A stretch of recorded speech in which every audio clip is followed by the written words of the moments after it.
Well, Joe and Hero, I'm a huge fan of the books and the first movie. Here's my little Hardin Scott tattoo right here. Way. I We just spoke to your husband. Yes, you just talked to him. We both love it so much. We were just downstairs and now we're upstairs. Yeah, so in my home office upstairs, and you guys were in our Blu-ray room downstairs earlier. But yes, congratulations on the movie. I loved it so much. I've seen it 3 times now. I honestly lost count of how many F-bombs were dropped throughout the movie. And I'm curious for you. I know we both talked about this on our set visit a year ago, but with the PG-13 rating going to an R rating. But how freeing was it to just be able to throw fucks around like anything? Like Joe, when you say fuck you and you're throwing that bread roll, really and nice. Fucking Trevor, those were my faves. So Joe, what was like one of your favorite moments to just throw down an F-bomb? Yeah, probably the one you mentioned where I get to, say F you and then run off into the rose bushes. It's very satisfying, and it's really nice to not have to contain yourself and censor yourself in that way. Yeah, Hero, do you have a favorite? Oh, fucking Trevor, probably. Obviously. I think it has to be. I mean, imagine if we did the movie and I said frickin' Trevor or fudging Trevor or something. I think it's just real life, isn't it? Like if this is how people speak, especially a character like Hardin. And yeah, 100% freeing, but also I think to be honest, I think it just really, it does so much justice to the end product because it's just so much closer to real life. Yeah, no, 100%. Well, in this film, the intimate scenes between Hardin and Tessa are just so gorgeous and next level, but they also have a deeply emotional core that I appreciated as a fan of the books, and as a fan of like the first movie as well. So I'm just curious for each of you, before you're going into film the shower scene, I love the playfulness of Hardin and Tessa leading up to that moment, but before you go into filming a scene like that, what's the conversation like between the two of you as actors with Roger before, and the choreography that you have to do prior to filming a scene like that? Joe, I'll start with you. Yeah, well, I think it's different for every scene and it's different for every project. But with this one, you just block out the beats and you block out everything, the hand movements and spinning and this and that and where this goes and how a head's angled, and you go over it so you know what you're going to do, and then you pretty much just block it through right before you shoot, and then you just do it. Yeah. Hero, for you, how many did you have to reapply tattoos kind of throughout that scene, or did they stay on pretty good? They stayed on pretty good throughout that scene. I mean, I think scenes like that, they definitely are more likely to rub off, and I think you kind of like touch and go as you go. Maybe the next scene you look over and you realize, or the next scene in shooting order, I mean, you got to kind of touch them up again. But yeah, no, it wasn't too bad. But as you say, I think it's 99% of the time it goes exactly as you blocked it, and it's properly systematic and professional. But I remember in that shower scene, we're like pouring the shower gel out, and that 1% of the time something does go differently. And I remember the lid fell off, and it wasn't supposed to, I don't believe. I thought that was intentional. My husband was commenting, and he was like, I wonder if that was an accident, because your expression looked like it was an accident in that scene and you just kept going with it. Yeah, no, I think, correct me if I'm wrong, Joe, maybe we did, but maybe I didn't know at the time. I think that was an authentic reaction on my part. And I think maybe after that, I don't even know it at this point, but especially the shower scene, there's a level of kind of, you kind of just go with the flow. You don't know everything that's going to happen. You have a properly systematic, clear blocking of it, and then you kind of have to adjust and adapt a little bit as you go. Yeah, I have 2 more quick questions for you. In Ken's house, there is a baby picture of little Hardin. Hero, is that's actually a baby picture of you? And I'm just wondering how that picture was chosen. Is that an actual picture of you? Yeah, that's me. I remember them just saying, can you send in a bunch of baby pictures for set deck? And yeah, that's me. And I remember being young, I used to hate pictures, but I guess now, thanks mum and dad for taking them, because I guess. Oh, it is? I guess they, yeah. It's good, yeah. Is it like me like lying down like this? I think. No, the one with the bum. Oh, this is a different photo. Sorry. There's a one with a bum, and then there's one of his face in. Oh, the little baby.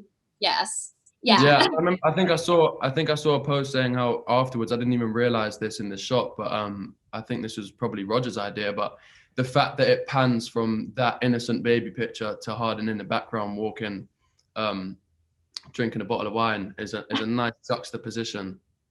Yeah. Well, congratulations to you both so much. Like I said, I love the movie and like the performances. I mean, just like that scene in New Year's Eve, you guys are just so spot on. The bet scene in the first movie, I think it's like honestly one of my favorite scenes of a movie of all time. You guys are just so great together. And yeah, like, I mean, my husband and I love the movie so much, and I appreciate your time so much today. Can't wait for After We Fell. I hope you guys can start filming soon. Thank you so much. Thank you. Thanks, Joe and Hero. Bye. Take care. Bye. Hi, Anna. So good to see you. How are you? Good. How are you? Good. Oh my God. I love the movie so much. You know how much I love your books and the movie. Congrats on it. I can't wait for everyone to see it. I have so many questions for you, obviously. You know, I've said this to you before, you know, there is not an author working today that is actively involved within their own fan base and giving content and all the photos and videos that you guys have given over the last year to fans.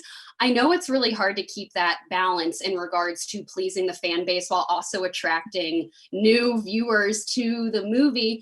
How did you work on keeping that balance over the last year, kind of as you guys finished wrapping and then as you guys were getting ready to promote and getting ready for the movie to come out? Well, it was a lot of kind of fighting with the upper head people to agree to let us show the fans anything, because this fan base was born and raised on the internet. So it's like we all came from like the story even being born on the internet. So their level of expectation of what they got was so high and so like steady that when people were like, well, you can't show anything yet. And I'm like, well, what are we supposed to do for the next 7 months? And I think it's also shows the difference between people who, like for me, who I'm on the internet all the time, and I know what fans want and what they need, to have someone in an office kind of telling you what fans need. So I feel like most of my job this year was to like protect the fans and make sure that they get some content. But it was a struggle at first because I usually get the kind of like short end of the stick when it comes to the fans, because they think I'm like this keeper of all, and I'm not. So the balance was hard to find, to be honest, because I just want to show everything and I want to engage with them as much as possible. But you know, everything has to have approvals from cast, from everyone. So it's not just, trust me, if I could leak all the stuff on my phone, we would have a ton of happy fans. I love it so much. Well, you know, the intimate scenes between Hardin and Tessa in this film are just next level. And especially like when it comes to young romance, in my opinion. And of course, Joe and Hero are just so good together. Their chemistry is amazing.